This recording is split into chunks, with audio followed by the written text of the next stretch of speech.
Hello students, welcome to my channel Siddharth Classes. मैं हूं आपको ओम सर और मैं आज इस वीडियो में एबीटीए का माध्यमिक जो वेस्ट बंगाल बोर्ड का एबीटीए है 2025-26 का प्रॉब्लम्स को सॉल्व करूंगा। तो मैं इसमें आज मैथ्स पेपर से स्टार्ट कर रहा हूं, पेज नंबर 22। ठीक है, तो चलिए स्टार्ट करते हैं। और ये वेस्ट बंगाल बोर्ड के लिए इस वर्ग के लिए जो बच्चे तैयारी कर रहे हैं उनके लिए बहुत ही फायदेमंद वाली वीडियो होने वाली है। तो आप लोग लाइक करें और शेयर कर दें। आप जो तैयारी कर रहे हैं उनके लिए जरूरी है। ठीक है, तो हम लोग सबसे पहले पेज नंबर 22 निकालते हैं और ये है WBTA 25 और 26 का। ये है WBTA माध्यमिक का। ठीक है, तो इसको हम लोग सॉल्व करते हैं पेज नंबर 22 से। मैथ्स का ये पेपर है, ठीक है, इंग्लिश वर्जन। तो लिखा हुआ प्रिंसिपल बिकम्स ट्वाइस।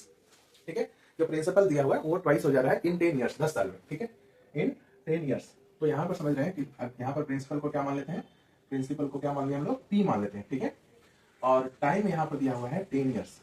अच्छा, 10 ईयर्स के बाद प्रिंसिपल डबल हो जा रहा है, यानी अमाउंट डबल हो जा रहा है। तो amount double of principal 2P है। तो हम लोग जानते हैं कि सिंपल इंटरेस्ट क्या होता है, अमाउंट माइनस प्रिंसिपल होता है। अमाउंट में से प्रिंसिपल को सब्ट्रैक्ट कर दोगे तो इंटरेस्ट आ जाता है। तो अमाउंट यहाँ पर कितना है, 2P और माइनस P।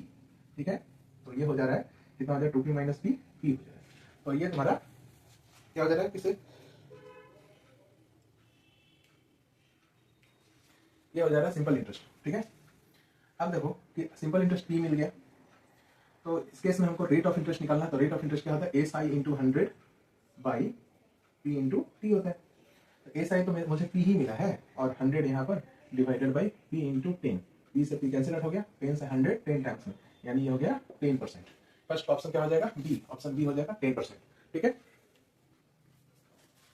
ये एमसीक्यू का ही सेकंड जो क्वेश्चन है उसमें लिखा हुआ है कि if two roots of the equation, लिखा हुआ है if two roots of equation ax square plus bx plus c equal to 0, a not equal to 0। ठीक है, b equal then c equal to, option दिया c equal to minus b by 2a, c equal to b by 2a, c equal to minus b square, यानी आपको c का value वहां पर find out करके देखना है। ठीक है, तो यहाँ पर मेरे पास क्या है इक्वेशन, ये इक्वेशन साफ साफ स्पष्ट रूप से पता चल रहा है कि ये क्या है, क्लियरली पता चल रहा है ये क्या है, एक क्वाड्रेटिक इक्वेशन है, क्योंकि x square plus b x plus c equal to 0, a not equal to 0 अगर है तो ये क्वाड्रेटिक इक्वेशन है। अब अगर roots are equal, roots are equal, roots अगर इक्वल होते हैं तो क्या होता है, b square minus 4ac equal to 0 होता है। जानते हो, b square minus 4ac equal to 0 जो डिस्क्रिमिनेंट होते हैं दैट इज इक्वल टू 0। तो बेटा यहाँ पर देखो बी स्क्वायर 4ac उधर गया, 4ac, मुझे तो c का वैल्यू चाहिए तो 4a को इधर भेज दो, b square by 4a equal to c हो गया, यानी c का वैल्यू तुम्हारा क्या है, बी स्क्वायर बाई 4a। ये ऑप्शन नंबर कहाँ पर मिल रहा है, यहाँ नहीं है, ये नहीं है, ये नहीं है, यानी ऑप्शन नंबर डी है, b square sorry b square by 4a, c का वैल्यू आ गया। ठीक है, ऑप्शन नंबर डी। ठीक है,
तो अब हम लोग 1 का 4 नंबर क्वेश्चन करेंगे। ठीक है, इसमें क्या है, इसमें लिखा हुआ 2 cos थीटा इक्वल टू 1 है, तो थीटा का वैल्यू फाइंड आउट करने के लिए बोला गया है। लिखा हुआ if 2 cos theta equal to 1 then the value of theta is 10 degree, 15 degree, 20 degree और 30 डिग्री। तो इनमें से कौन सा है इसका थीटा का वैल्यू, तो हम लोग देखें 2 cos 3 थीटा इक्वल टू 1 है।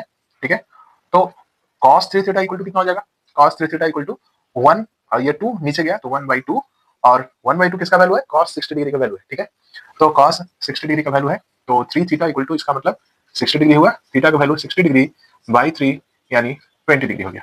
तो ऑप्शन नंबर सी हो गया 20 डिग्री। ठीक है, नेक्स्ट क्वेश्चन लिखा हुआ है a tangent drawn to a circle with centre O from an external point A।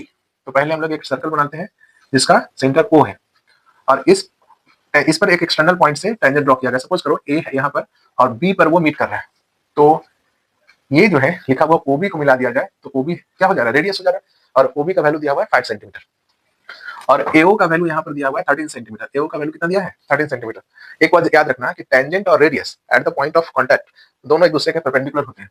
तो यहाँ पर देख रहे हैं ABO एक राइट एंगल ट्रायंगल बन गया, ABO एक राइट एंगल ट्रायंगल बन गया। तो पाइथागोरस थ्योरम से AO square equal to AB square plus OB square हो गया। AO का वैल्यू कितना दिया हुआ है 13 स्क्वायर, AB का वैल्यू नहीं दिया हुआ है, OB का वैल्यू दिया हुआ है 5 यानी 5 का स्क्वायर। तो 13 स्क्वायर 169, अच्छा 5 स्क्वायर 25 होता है, दूसरे साइड में लेके आएंगे -25 AB स्क्वायर।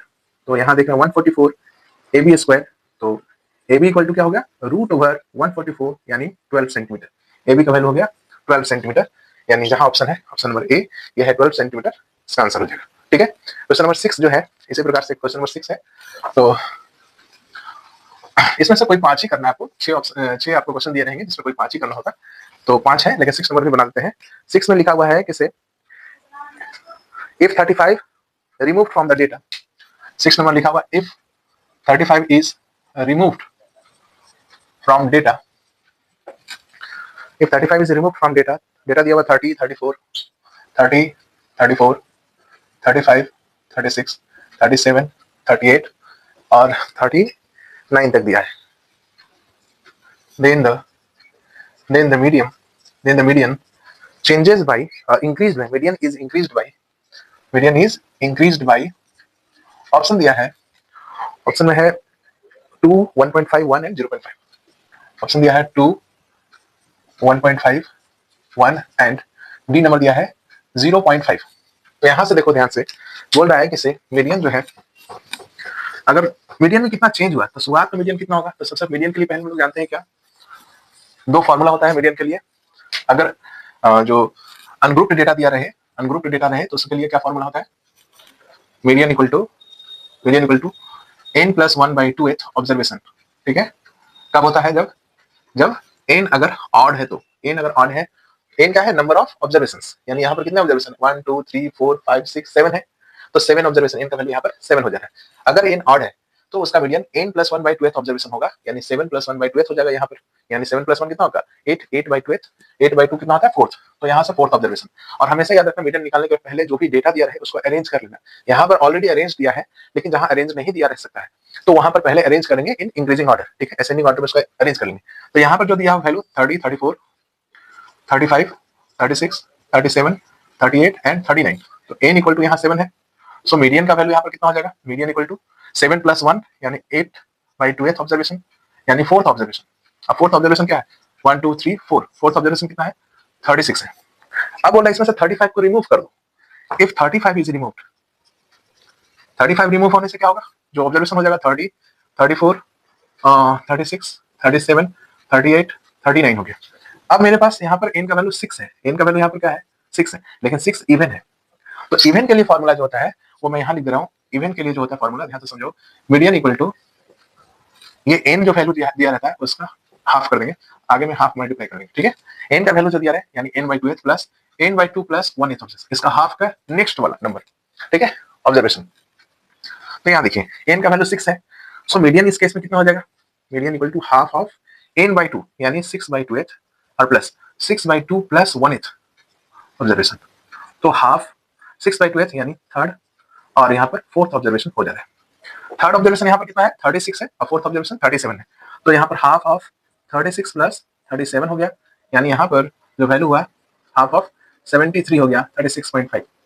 अब बोला कि कितना इंक्रीज किया, बेटा पहले 36 था, जब 35 उसमें था तो मीडियन कितना था 36 था, जब 35 को हटा दिया गया, एक नंबर को उसमें से रिमूव कर दिया गया, तो मीडियन अब बना है 36.5। तो मीडियन तो इंक्रीज किया है, कितना इंक्रीज किया है, दोनों के बीच में कितना इंक्रीमेंट हुआ है 0.5 का, ऑप्शन नंबर डी हो जाएगा 0.5।